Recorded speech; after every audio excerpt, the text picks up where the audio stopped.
ខុសពីធម្មតា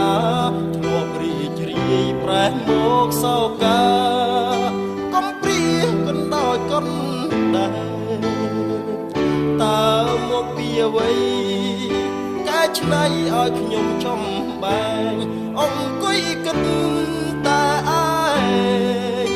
សុំថ្លែងស្ដីប្រាំរីត្រីទ្វាបេះដូងដំបងគិតបិទឲ្យចិត្តតែយូរទៅដូចជាងងឹតក្រៀមស្វិតឥតមានរាំងស្មិញដូចមេខ្វាផ្កាយព្រោះឆ្ងាយពីផែនដីបានយល់ភឹងស្រីថ្លៃហារត្រីព្រួលប្រែស្នេហាជួបបានម្ដង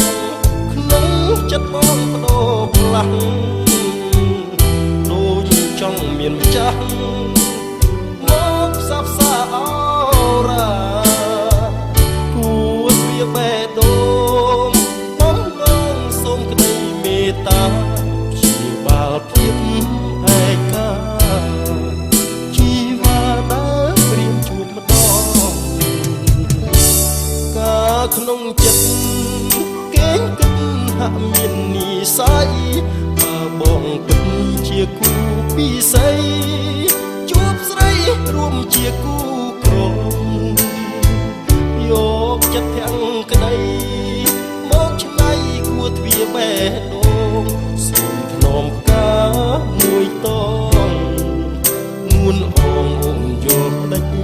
ទៅ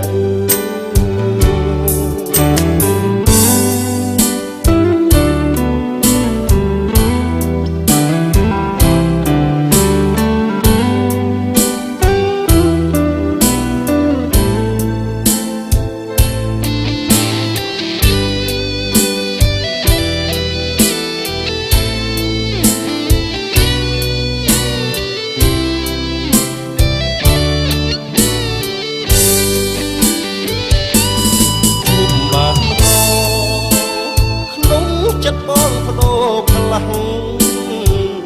ដូចចង់មានម្ចាស់មកផ្សះផ្សាអរ៉ាគួរទ្វាបេះដូងបំណងសូមក្តីមេត្តាព្យាបាលភាពឯកា